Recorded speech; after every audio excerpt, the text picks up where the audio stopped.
been looking into today. Hunting at an animal sanctuary. Two ideas, and then they don't really go together. Head scratcher.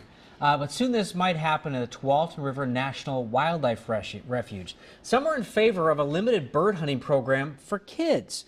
We wanted to know why, so we sent our Cor Harlan to find out. The wildlife refuge here just outside of Sherwood has become home to hundreds of bird species migrating from Canada all the way to Mexico. But now the refuge, so important to birds, may also become important to occasional youth hunters as well. John Alto tells me he believes bird hunting teaches young people to appreciate not only the outdoors, but the bird species that live in it. He's a supporter of the U.S. Fish and Wildlife proposal to allow some very limited youth hunting on the Tualatin River National Wildlife Refuge beginning next fall. You can look at birds, and that's important. It's important for the public to come here, but the character of the youth is developed with boots in the marsh. You've heard this, I'm sure, before.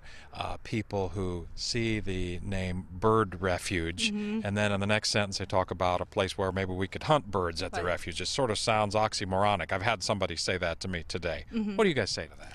We say that hunting and conservation do match up. Some of our greatest conservationists in history have been hunters. Erin Holmes, who runs the refuge, tells me the plan calls for just 4 hunting blinds, with youth hunting allowed on just a handful of days in the fall. She says hunting for recreation is one of the core values at Fish and Wildlife, and the youth hunting idea simply fits here. She also tells me the plan would have no negative overall impacts to wildlife at the refuge. What's the first thing you thought of when you found out part of this proposal is to allow kids to come out here and shoot birds? I thought it was a joke and counterintuitive. But Carrie Downs, who lives on a family farm not far away from the refuge, tells me there's already a bird hunting facility in the area, and she thinks that hunting is not what should happen at a bird refuge. It sounds absurd to propose youth hunting at a wildlife refuge and sanctuary.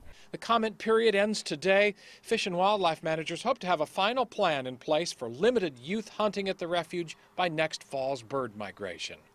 Near Sherwood, Cor Harlan, KOIN 6 News.